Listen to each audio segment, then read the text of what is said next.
Okay, so, hi. What's the plan today? I don't have one. Um, I don't have one.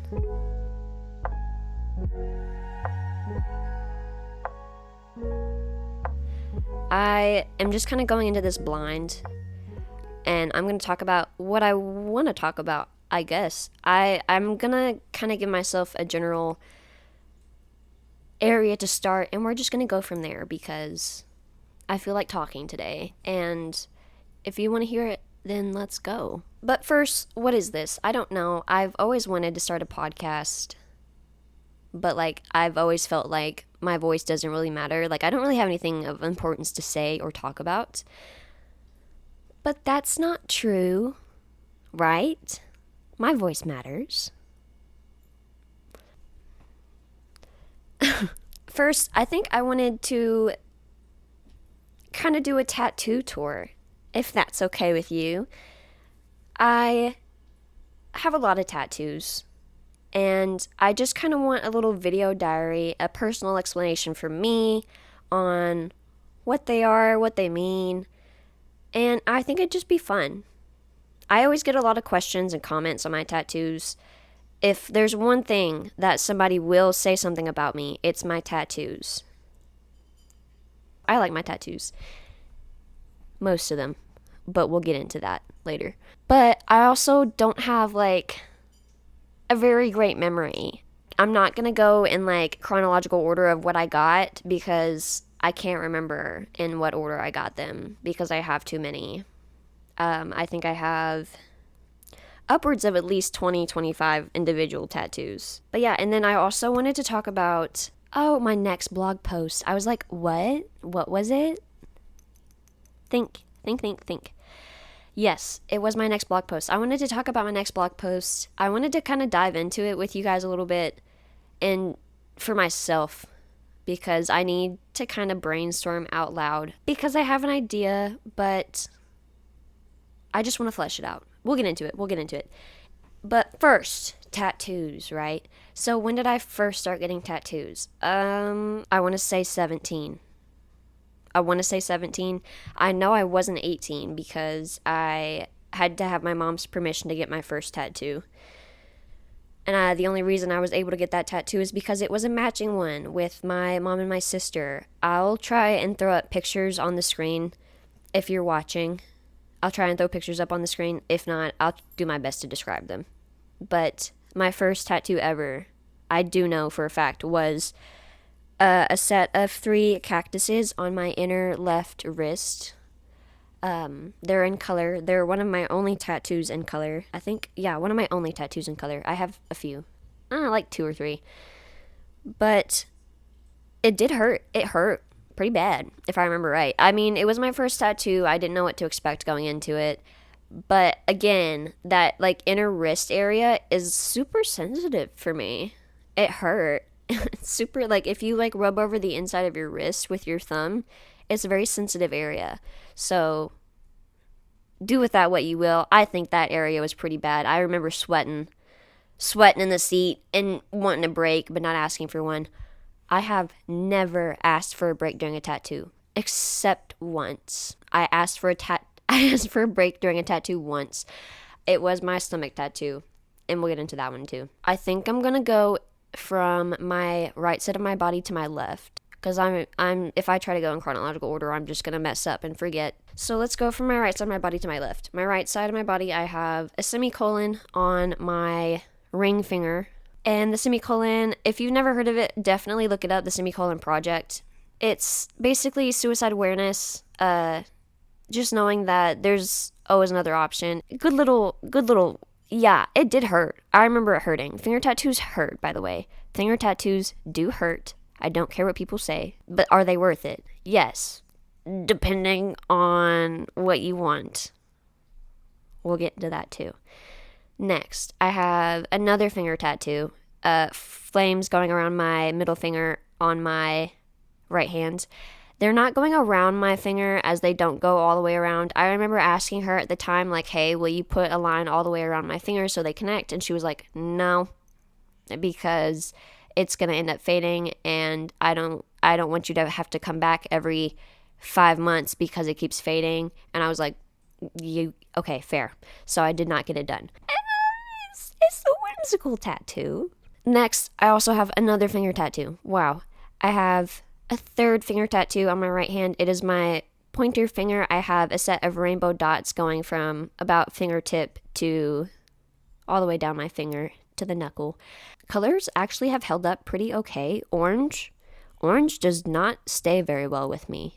I don't know if that's just a me thing or if that's like a Caucasian person thing.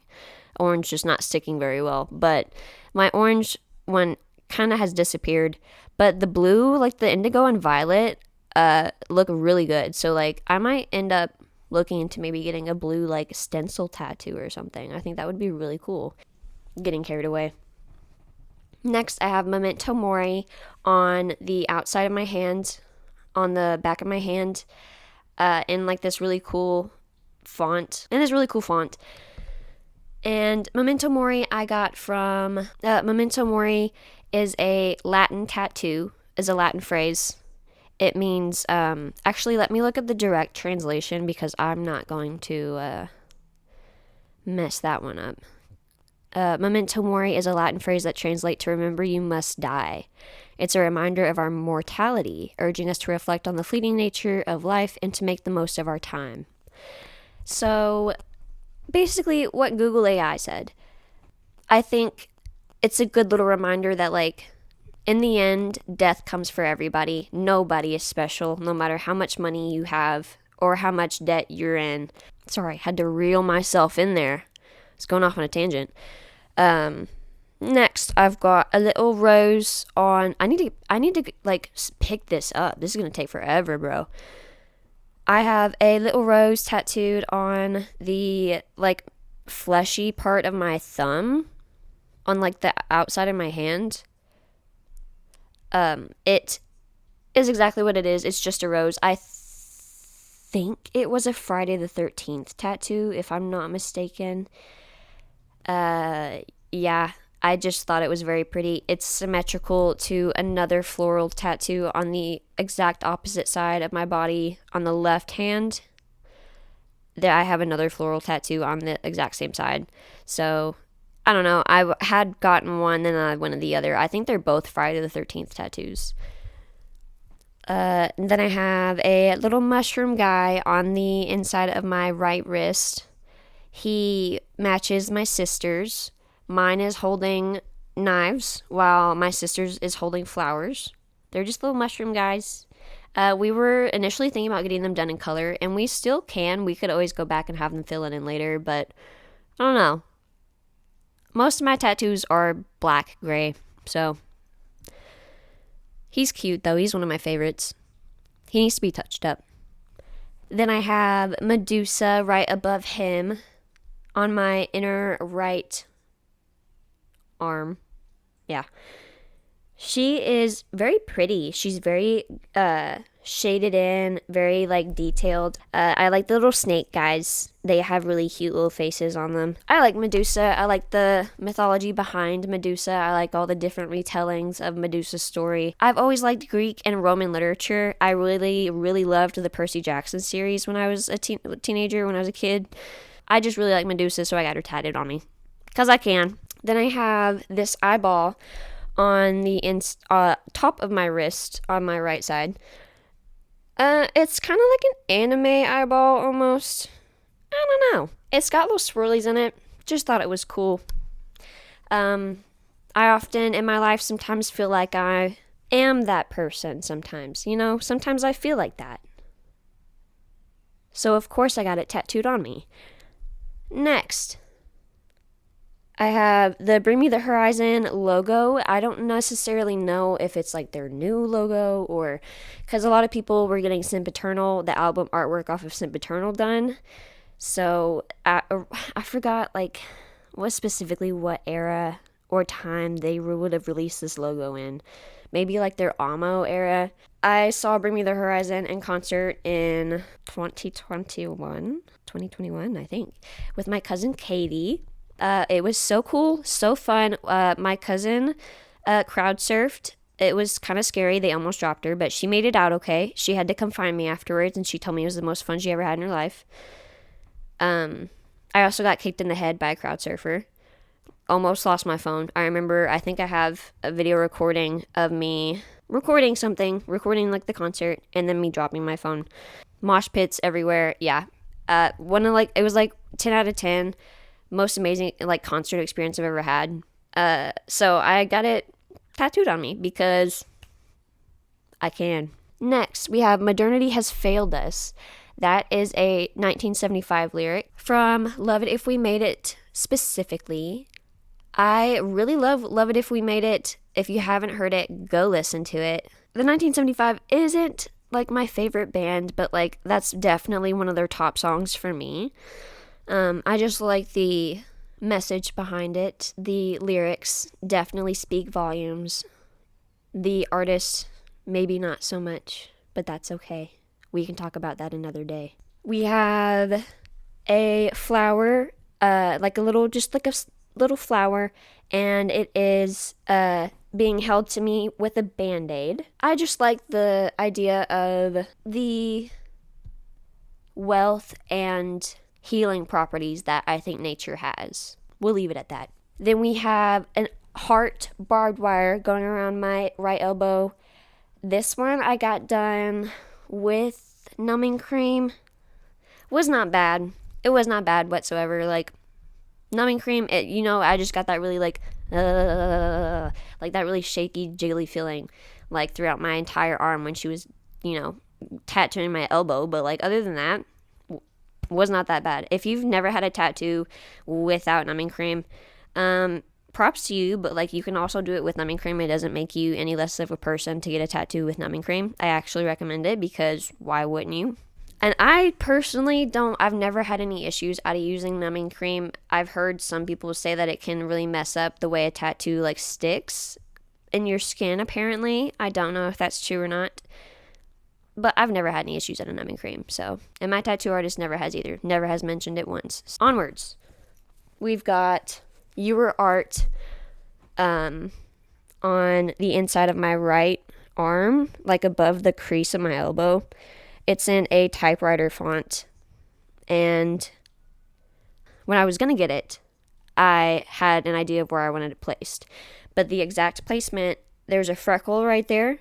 And the words would have gone right over the freckle. And I was like, I don't know if it's going to look weird. And my sister was like, what's the point of the tattoo then? I was like, you're right. You're right.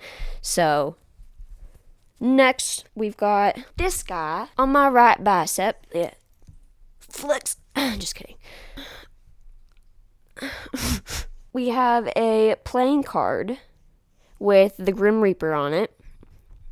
The Cult of the Reaper is the reference. If you don't know or haven't heard of the band Nothing Nowhere, then absolutely go give them a listen. They are on my Spotify Wrapped every year, like my top artists on my Spotify Wrapped every year. I love Nothing Nowhere. I joined their monthly like membership just to get this shirt. Like, I didn't even know I get the shirt, actually. I signed up for the membership to get access to tickets, to get early access to tickets. And then I actually got this shirt shipped to me for free for joining his little, what he called the Cult of the Reaper. Pretty cool, but I designed that tattoo, or I had my tattoo artist design it for me because I wanted the Grim Reaper in his logo, but I wasn't quite sure like what style I wanted it in, and I decided to go for a playing card. I also forgot I have a set of cherries on the back of my arm. It was a Friday the 13th tattoo. Speaks volumes. Oh, I've got chest tattoos, don't I? Yes. I have got a stomach tattoo. It is, if you haven't seen it before, it is a logo from League of Legends, specifically Arcane from Netflix. If you haven't seen Arcane, it is on Netflix. Go watch it. It is a masterpiece of a series. I think the animation style is beautiful, and the amount of detail they put into it is insane. And the attention to like story and detail is like mind-blowing.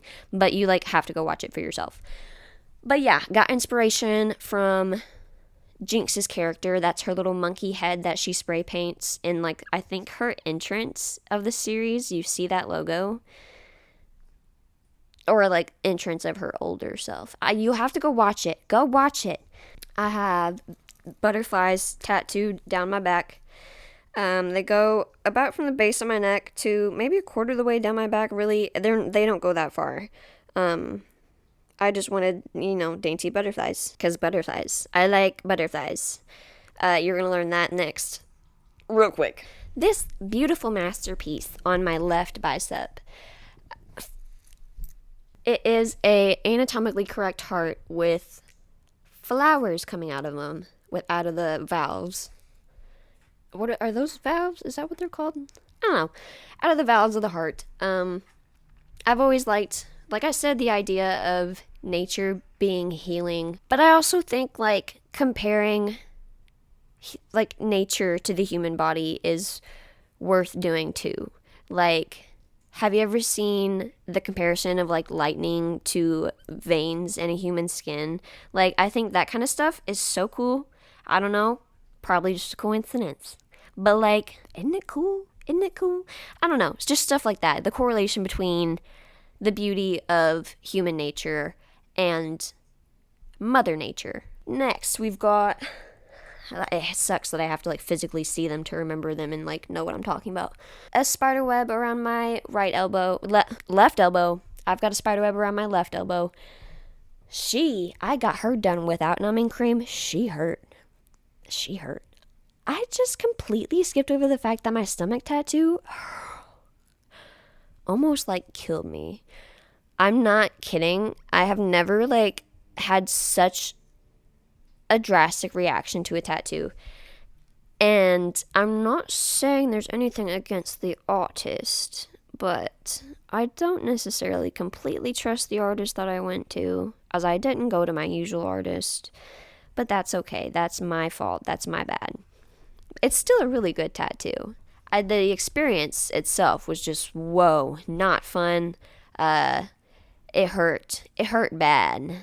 It hurt pretty bad. I remember sitting in the chair after getting it done, and I was officially, like, done with it. He was done and was backing up and being like, okay, let me clean up. And I was like, my God, I might never do that again. I was like, I don't know. I genuinely almost convinced myself that I was, like, not going to get another, like, chest or stomach tattoo ever again. I'm such a drama queen. And then I have, let's start here. I have a sunflower piece on the inside of my left arm. Sunflowers are just like a family theme. My mom had sunflowers at her wedding. My sister had sunflowers at her wedding.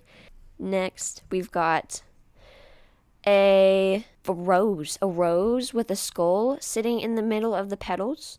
I used to get a lot of compliments on this one back when it was one of my sparse tattoos on my left side, but now that she's kind of, I don't know, you can still kind of notice her. I do get a lot of compliments on her.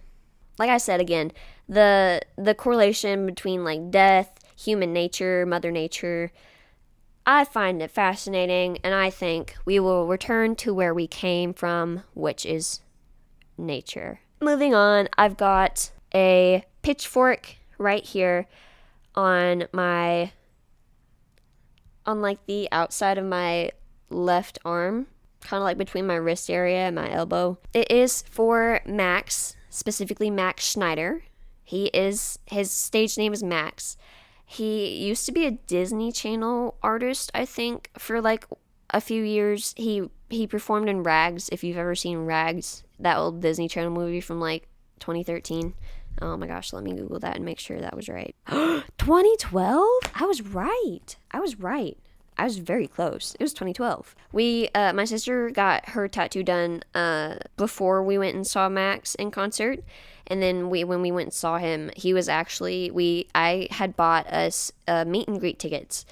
And so we went and saw him during the meet and greet, but unfortunately he was on vocal rest because I think he had done something to his vocal cords, and he was on vocal rest during meet and greets but could perform during his concert.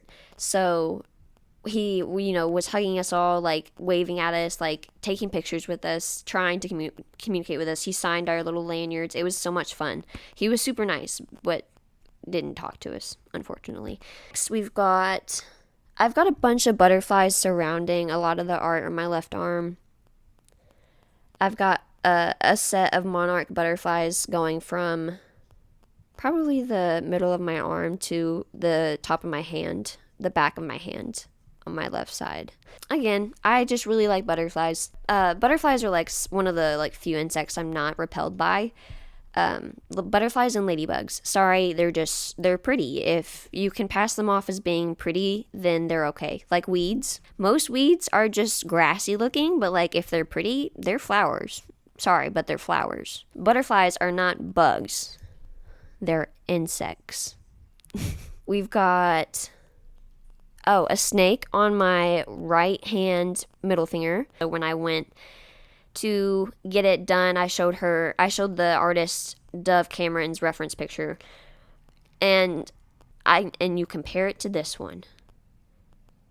She's very blown out. I think the artist was pushing very hard into my skin at the time to make sure it wasn't going to fade, but I do think in the end that bit us in the ass. So it did blow out quite a bit. You can't see the features in the face or head anymore, but that's okay. You can still tell what it is. I still get a lot of compliments on this one too. A lot of people think it's badass, which it is. It is. Next, we've got a few leg tattoos. I've only got a few. I've got a set of waves going around my right leg, my right ankle.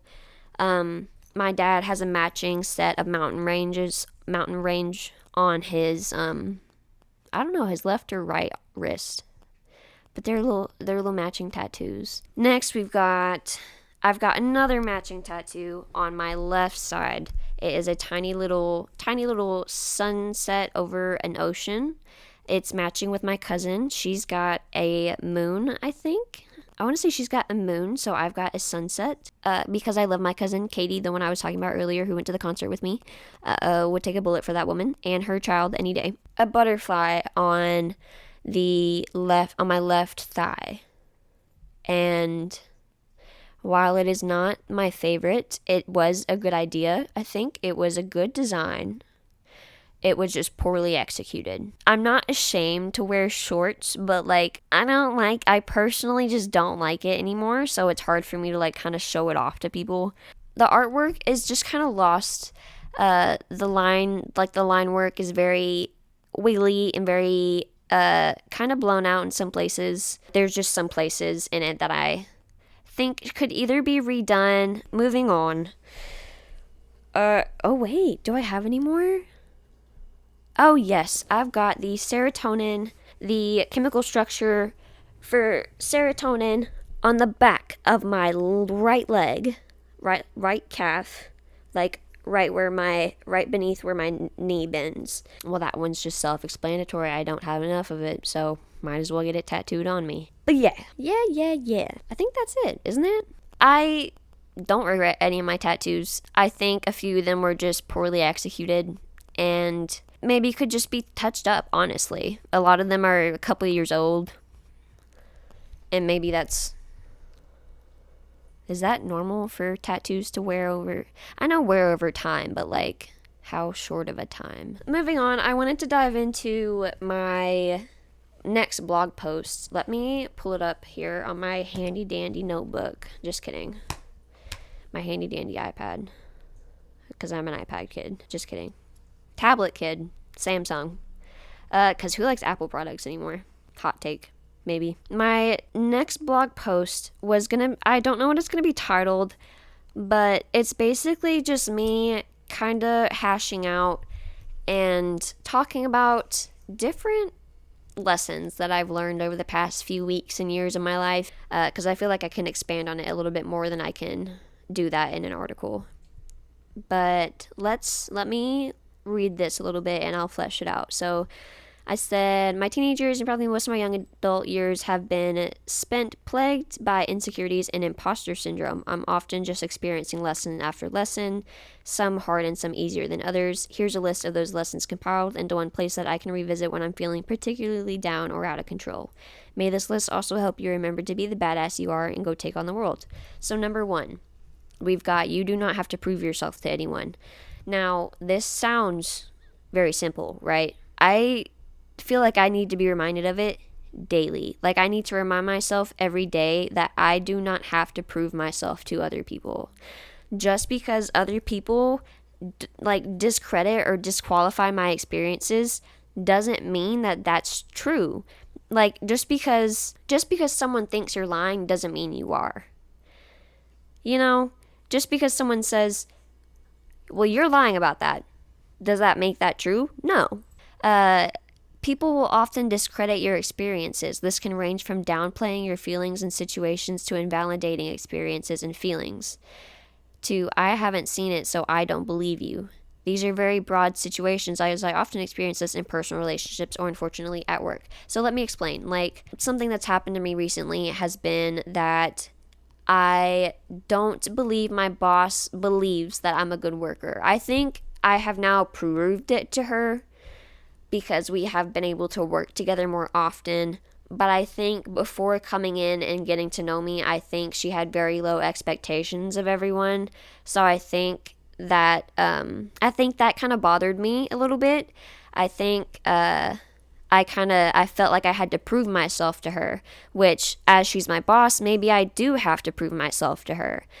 But do I have to prove myself to be a good person? Maybe, maybe not. To rein it all in, essentially, is what they're essentially saying is I didn't experience it myself, so it didn't happen that way.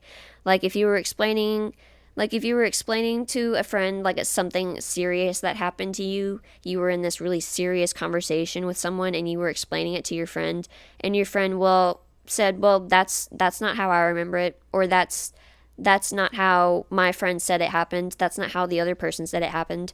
Does that automatically discredit your experience and how you lived that experience? No, because you lived that experience. No one else did. Maybe just keep in mind going forward that, like, just because they don't believe you doesn't mean it didn't happen, doesn't mean it's not true. Next, I also said at the end of this statement, at the end of this section, that person is going to think about you what they're going to think about you, and the world will not end if it's not good. You do not live to succeed to others' standards or expectations of you. What others think of you does not change who you are and the actions you take as a person. Next, we've got, this one kind of ties in with the first one. Others' expectations of you do not set the standard. Just because other people expect differently from you does not mean that you're not doing it right. No, you know, when we're little and everyone says, well, I want to grow up and be a doctor. Well, I want to grow up and be an astronaut. Especially in the Midwest, a lot of people try to push you towards school, towards a nuclear family, towards getting a retirement career at the age of 16, getting a factory job, getting a mortgage, finding a person and starting your family. Like, that's what you do. But when you don't do that, does that mean you're a failure? I personally don't think so. Just because you aren't living up to others' expectations of you does not make you a failure. Just because other people expected you to do different stuff, expected you to behave in a different way, expected you to go off to school, expected you to get married and settle down and have kids, expected you to react a different way in that situation. Does that mean that the way you live or the way you reacted isn't right? No, because your experiences are valid. Your feelings are valid, basically, is what I'm getting at. I don't know. I just wanted to kind of flesh that out a little bit so I could, like, brainstorm it before I actually write it down and try to get it into words, coherent paragraphs. But yeah, that's all I got for today. Just remember that you don't owe anyone a thing. Not your family, not your boss, not your friends, Like, you don't owe anybody an explanation. You don't owe anybody proof of your experience, proof of your hard work. Just remember, you don't owe people anything.